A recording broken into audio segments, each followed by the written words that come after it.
Welcome back everyone. Today I'm going to show you how to do my Floetrol Ring design. Using this design, you're going to be able to get designs like you see pictured here. Let's get into it.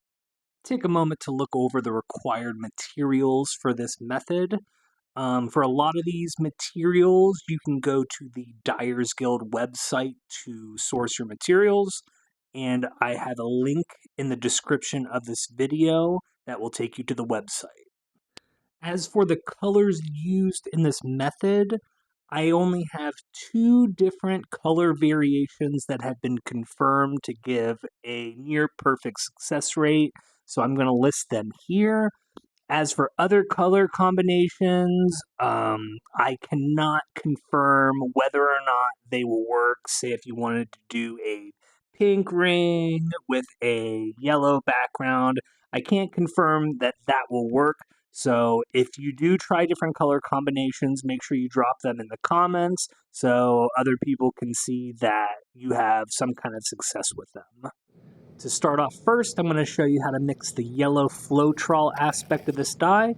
We're starting off with a handful of scoops of Neon Lemon Zest Pro Chemical and Dye Powder. We're going to scoop that into the cup, and then we're going to slowly add Floetrol as we're mixing. I like to add just a little bit at a time and periodically stir. This is just to ensure that we get all of the dye powder fully incorporated into the mixture. I don't want to add the powder and then every single bit of Floetrol on top of it, because then it's going to be a little harder to stir. So I like to go little by little.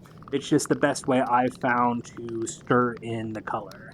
Also, a quick note here, letting this bottle of yellow Floetrol sit for multiple weeks for some reason will yield better results than fresh Floetrol. After we mix up our Floetrol, we're going to add 5 drops of silicone oil. This is just a brand I've had on hand for a long amount of time.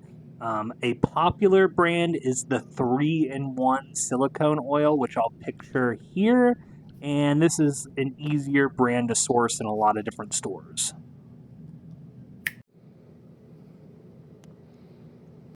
Next up, we're going to mix the background color of the disc. If you're using an Ultimate Frisbee as a dye bed like me, you're going to need at least 300 milliliters of clear glue to ensure that your disc doesn't bottom out in the bed. If you're using a 9-inch cake pan, you're probably going to need a little less than that. For the lava dye variant of this bed, you're going to use half blood red from Pro Chemical Dye and half fire red. So we're going to do a few scoops of each. You're going to use a little bit more than you normally would just so we can make this background color ultra saturated. Once you have your powder in there, add a little bit of water and swirl the cup around just to get a lot of that powder incorporated into the water. It's going to make it a little bit easier to stir once we start adding glue. Once our dye is mixed in with the water, we're going to add a little bit of glue in.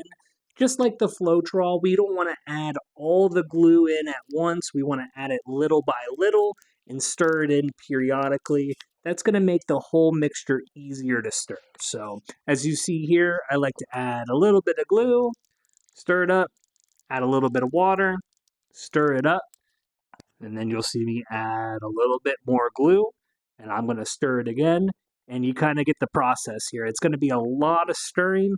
It'll make your hand a little tired, but it's all going to be worth it in the end.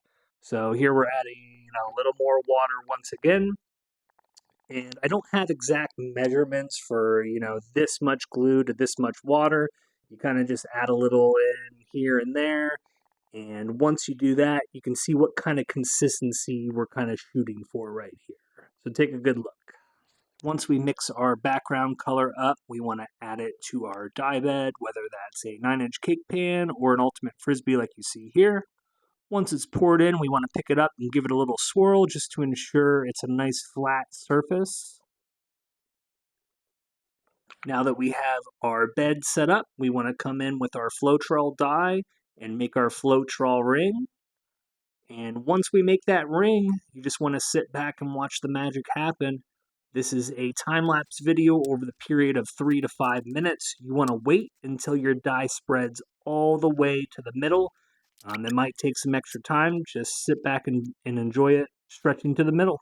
Now that our ring is set, we want to ensure that we can dip our disc directly in the center. As you can see here, I have a laser pointer rigged overhead to point directly at the center.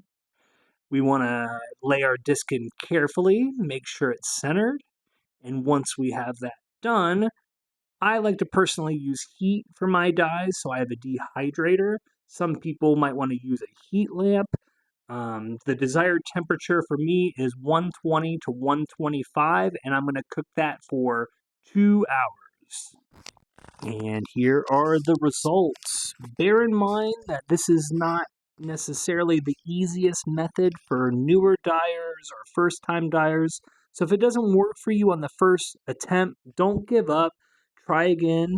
Try to keep track of what you did the first time and how you can improve on your next dye. The biggest thing I can suggest is letting your yellow Floetrol sit for a few weeks. That seems to help a lot. If this video helped you out, please consider giving me a like, follow, and subscription. And make sure you tune in next time for another tutorial. We'll see you next time.